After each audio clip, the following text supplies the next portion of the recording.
Study point आप सभी का स्वागत है आपके अपने YouTube channel Shukla study point में। मैं शिवम शुक्ला आप सभी दोस्तों का हार्दिक स्वागत करता हूं। यह क्वेश्चन पेपर है दीनदयाल उपाध्याय गोरखपुर विश्वविद्यालय का। आपको बता दूं ये HND जो 202 वाला कोड होता है HND 202 यानी कि BA थर्ड सेमेस्टर हिंदी गद्य का जो दूसरा पेपर होता है उसी का ये पेपर है।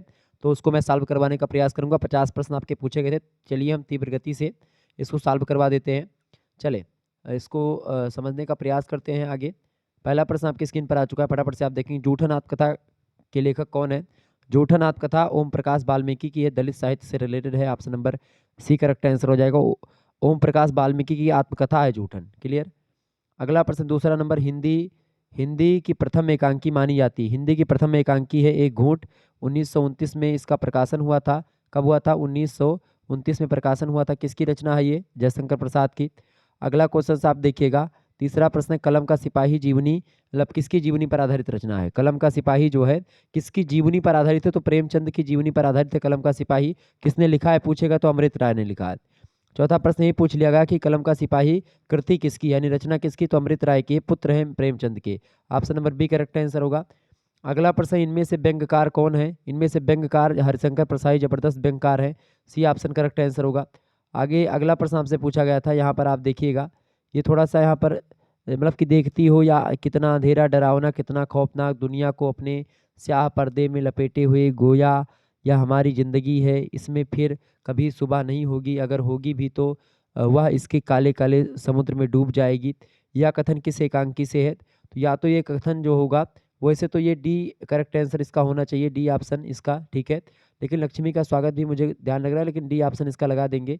इसमें मैं श्योर नहीं हूँ चूंकि इस पर मैंने रिसर्च नहीं किया है, ठीक है। हटा दीजिए इसको। आगे देखिए अगला क्वेश्चन आपके स्क्रीन पर आ चुका है, हालांकि डी ऑप्शन ही होगा। अगला प्रश्न है रोशन किस एकांकी का पात्र है? तो रोशन लक्ष्मी का स्वागत एकांकी का पात्र है। ऑप्शन नंबर इसका बी करेक्ट आंसर होगा। अगला प्रश्न है 8वां नंबर, ध्रुव स्वामी नाटक में कुल कितने अंक है? मैंने कई बार बताया 3 अंक होते हैं। अगला क्वेश्चन आपके स्क्रीन पर आ चुका है। देखिए मैं केवल यही कहना चाहती हूँ कि पुरुषों ने स्त्रियों को पशु संपत्ति समझ करके उन पर मतलब कि दया करने का जो अभ्यास बना लिया, मतलब जो भी यहाँ पर लिखा मिट गया। कुल मिला करके ये कथन जो कहा है किसने कहा जानते हैं? ध्रुव स्वामी नाटक का तो है, लेकिन इस कथन को कहा किसने पूछा गया? तो ध्रुव स्वामी ने स्वयं कहा है। ऑप्शन नंबर इसका बी करेक्ट आंसर होगा।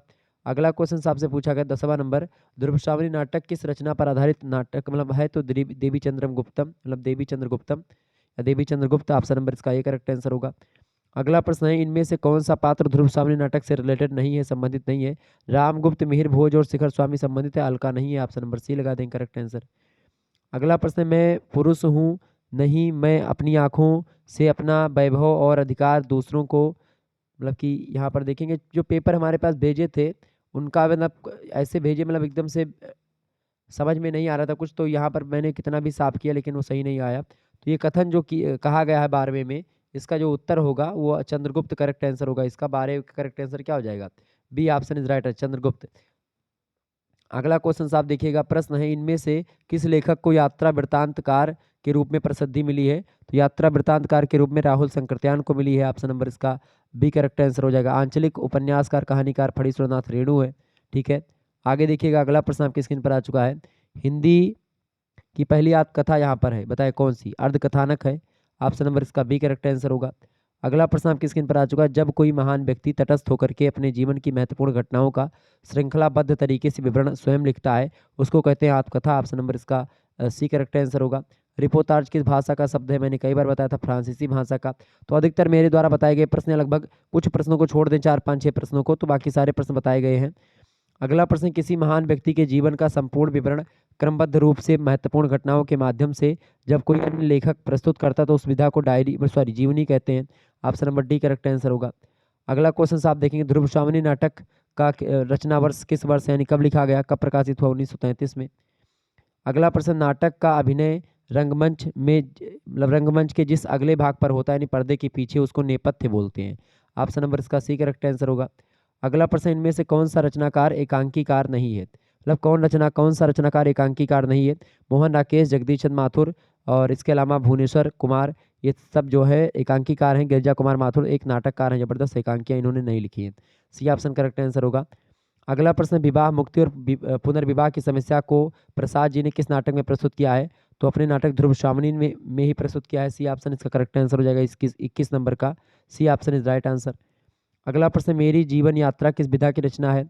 मेरी जीवन यात्रा जो है ये आत्मकथा विधा की रचना है। ऑप्शन नंबर इसका बी करेक्ट आंसर हो जाएगा। किस किस विधा की है? यात्रा वृत्तांत नहीं, मेरी जीवन यात्रा।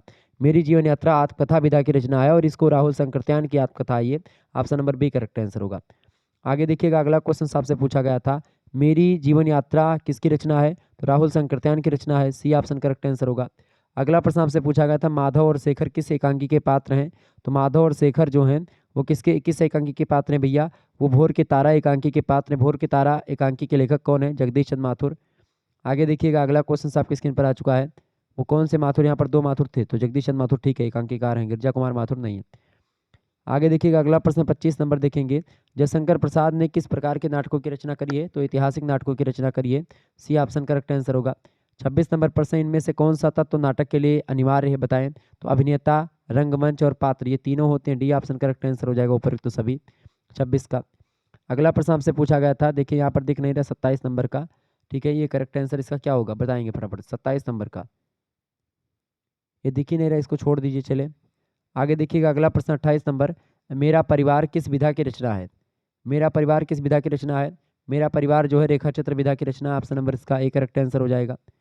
अगला प्रश्न, ऋणजल धनजल किसकी रचना है? ऋणजल धनजल किसकी रचना है? तो फणीश्वरनाथ रेणु की रचना है। ठीक है, क्या है? रिपोर्टाज है। Option number C correct answer होगा।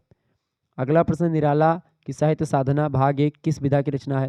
निराला की साहित्य साधना की अगर बात की है तो ये जीवनी विधा की रचना है। किसकी है? जीवनी विधा की रचना निराला की साहित्य साधना। किसने लिखा है? रामविलास शर्मा ने लिखा है, निराला की जीवनी है। 1970 में इस रचना पर निराला की साहित्य साधना भाग 1 पर साहित्य अकादमी पुरस्कार भी मिला है, ये बात ध्यान रखेंगे।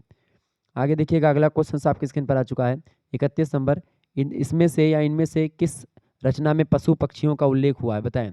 किस रचना में पशु पक्षियों का उल्लेख हुआ है इनमें से? फटाफट से आप बताएंगे। तो ऋणजल धनजल में पशु पक्षियों का उल्लेख हुआ है। Option number C correct answer होगा। सकराज किस नाटक का पात्र है? ध्रुव स्वामिनी नाटक का। सी ऑप्शन करेक्ट आंसर होगा। अंजो दीदी किसका नाटक है? तो अंजो दीदी किसका नाटक है भैया? उपेंद्र नाथ अस्क का नाटक है। ऑप्शन नंबर इसका 33 का ए करेक्ट आंसर हो जाएगा। अगला प्रश्न आप देखिएगा, आवारा मसीहा किसकी रचना है? आवारा मसीहा किसकी रचना अगर पूछेगा तो विष्णु प्रभाकर की रचना है। आवारा मसीहा विष्णु प्रभाकर की रचना है। लेकिन अगर आपसे यहीं पर पूछता, क्या पूछता भैया?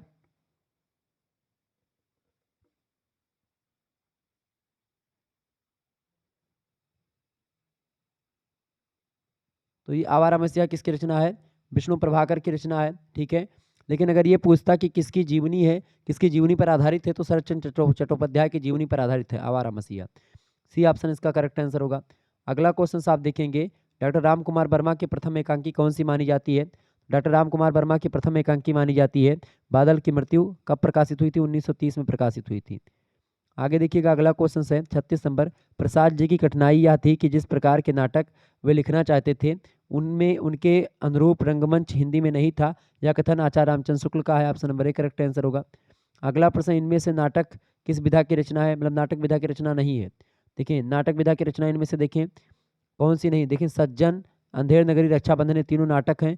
जबकि नाटक जारी है जो रचना है ये काव्य संग्रह है। नाटक जारी है किसकी रचना है? लीलाधर जगूड़ी की रचना है। तो ऑप्शन नंबर इसका बी करेक्ट आंसर होगा।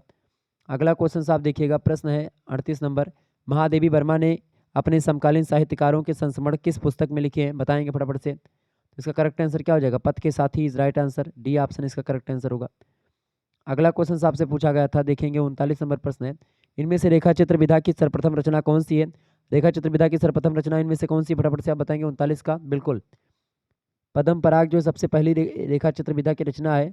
ठीक है, और ये 1929 में इस रचना का प्रकाशन हुआ, ये बात ध्यान रखेंगे। पद्म सिंह शर्मा की रचना है पद्म पराग।